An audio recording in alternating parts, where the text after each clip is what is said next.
ତାକୁ ଧୋଇଲା ବାଛିଲା ତାପରେ କାଟିଲା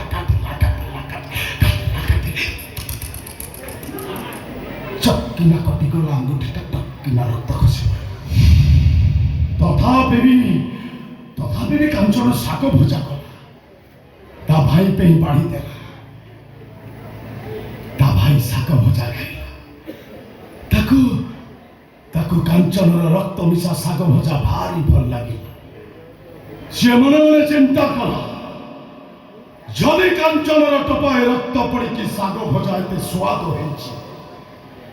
ତାହେଲେ ତା ରକ୍ତ ପିଇଲେ କେତେ ସ୍ୱାଦ ଲାଗିବ ଏଇଆ ଚିନ୍ତା କରି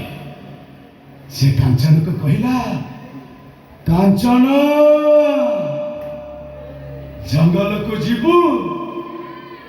କୋଳି ଖାଇବୁ ବାଘ ଦେଖିଲେ ଡରିବୁନି କାଞ୍ଚନ କହିଲା ନାଇଁ ଭାଇ ଭଉଣୀ ଚାଲିଲେ ଜଙ୍ଗଲ ଆଗରେ କାଞ୍ଚନ ତା ପଛେ ପଛେ ତା ଭାଇ ଆଗରେ କାଞ୍ଚନ ତା ପଛେ ପଛେ ତା ଭାଇ ମଝି ଜଙ୍ଗଲରେ ପହଞ୍ଚିଲା ପରେ କାଞ୍ଚନ କହିଲା ଭାଇ ବାଘ କାଇଁ ତା ଭାଇ କହିଲା କାଞ୍ଚନ ପଛକୁ ଅନା କାଞ୍ଚନ ଯେମିତି ପଛକୁ ଅନେଇଛି ସବୁ ରକ୍ତକୁ ପିଇଗଲା ସେଇ ଜାଗାରେ ଜନ୍ମ ହେଲା କାଞ୍ଚନ ଫୁଲ ଗଛଟିଏ ଆଉ କାନ୍ଦି କାନ୍ଦି କହିଲା ଥିରି ଥିରି କରି ତୋଳ ଗମ ଫୁଲ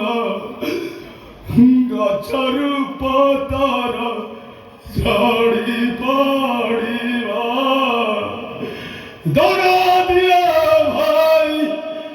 ଦଗା ଦେଲା ମତେ କଥା ଶୁଣିଲେ ଛାତି ଧରିବ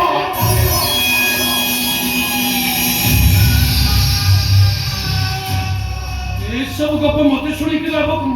କଣ ରକ୍ତ ପିଇବି